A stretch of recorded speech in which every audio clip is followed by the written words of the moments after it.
Adam 14X again, and today I'm going to be unboxing the 1TB Seagate Barracuda SATA 3 hard drive. My Blu-ray thing is pretty much already unboxed, don't know why I'm doing that one. And I'm also doing my Gigabyte Z68 AP-D3 motherboard. Yeah. So firstly we'll start off with this, the hard drive. It's not really in a box, I'm literally unpacking it for you guys. There it is there. I don't know if you can read any of that on there, but basically it's the Seagate Barracuda 7200.12, so 1TB, SATA 3, 6 GB per second. That's pretty awesome. Just put it back in its little static bag.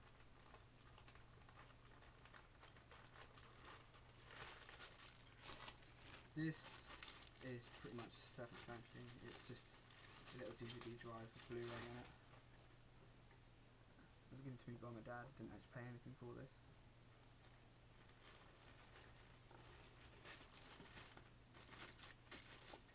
And onto the motherboard.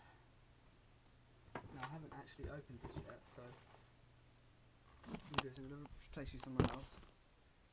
Not too sure if you guys can see. Yeah, you can. Okay, so just open this up. Inside you get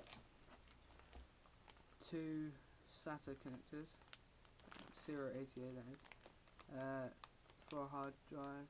Not too sure what speed these are, but they look to be quite cool. That's the back panel thing for the case.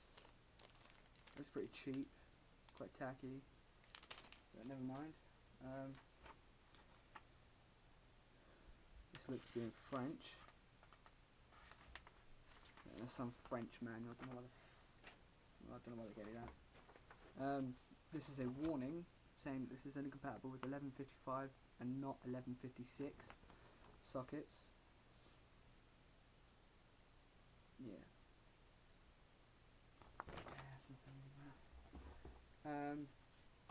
This is the Gigabyte. It's the motherboard's user manual. Comes with it. Just literally telling you about all the features that the motherboard has, how to set it all up. Yep. Here's your drivers, but I'd recommend going to Gigabyte's website and downloading them, because these won't be the updated ones, they'll be old ones, so I really wouldn't bother with those.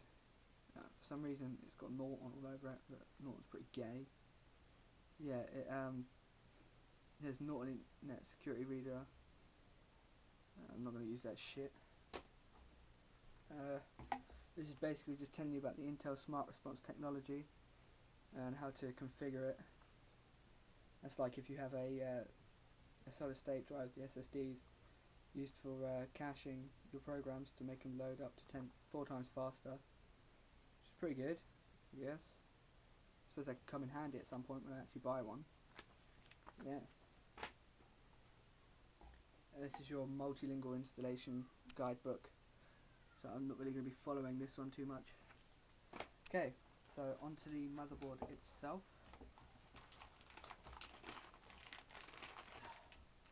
Oh, it's sharp.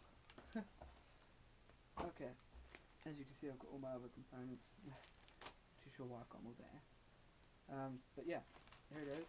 I don't know if you can see it through the packaging, but there it is. I'll just get it up now.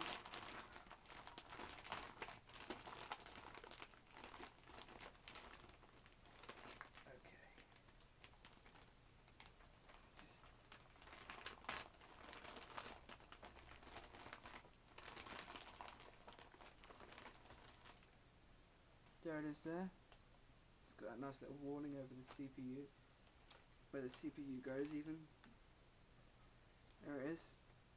It's pretty nice. Let me just put it down here and pick you guys up.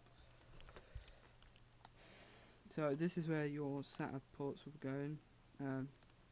It's got 4 SATA 2s and 2 SATA 3s. This is for your the new USB charging thing they have even when your computer's off, which is pretty damn cool. Not too sure what they are. These are for your USB 3s and 2s. Not too sure what these ports are for. PCI Express. Guessing this is something to do with the sound because it says 108 dB there. This is the port for the SSD drives. It comes already ready for one, which is pretty good. As you can see, it says MSATA Intel Smart Response Technology. So my RAM modules are going to go right in here. That's the motherboard's power supply bit. You guys obviously already know that. And I'm just going to show you the I/O connections. Let me just flip it around.